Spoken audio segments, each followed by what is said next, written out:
хүүхдэд бол одоо ханиад амьсгалын замын эмгэг одоо туслах хэд хүүхд нэгдүгээрт бол халуурдаг, хоёрдугаарт амьсгааддаг, гуравдугаарт хүүхд их амьсгааддаг, дөрөвдүгээрт бол халуурдаг, хамар битүүрдэг, хамраас ямар ялгадас гарч идэг. За энэ хүүхэд дөнгөж сая бол одоо 2 хоногийн өмнөөс халуурсан, хамар битүүрсэн гэдэг одоо бол энэ хүүхэд нэгдүгээрт энэ цээ чонхолцолт байж байна. Хоёрдугаарт энэ хүүхдийн яраа хүүхдийн амьсгал минутанд 30-60 байх ёстой байтал энэ хүүхдийнх бол одоо 70-тай. Тийм учраас бол энэ шууд яаралтай амбулаторь эмч үзээд шууд хэвтүүлж байна. Ер нь бол одоо яраа хүүхдийг бол одоо өвдөхөөс сэргийлэхээсээ илүү одоо энэ талын мэдлэгийг ээж нар бол эцэг эхчүүд аягүй сайн мэдчих хэвээр.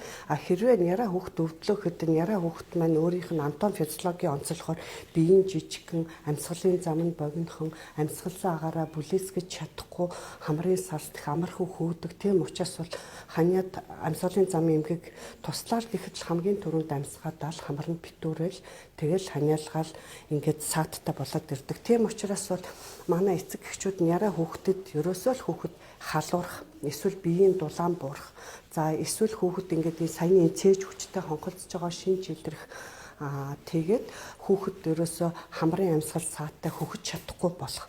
Эсвэл хүүхэд бүр их цочромхой тайван бос болох. Эсвэл бүр унтаараад ах.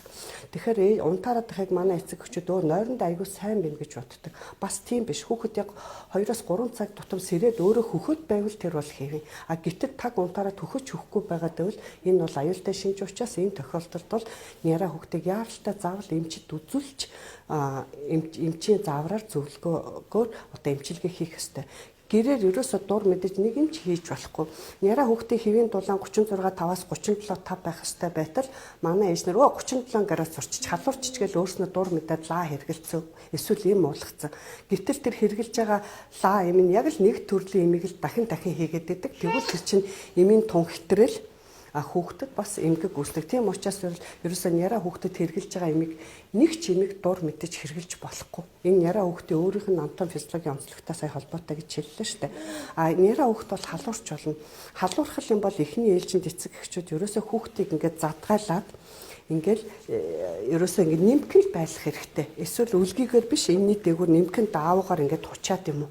Ингээл байж. Ингээл халуун 30-аад минут ажиглахад хүүхдийн халуун буучих юм бол болно. Тэрнээс халуурлаа гэж эхлээд битгий эмийн бэлтгэл өгөөч гэдгийг л эцэг эхчүүдэд зөвлөмөр байна.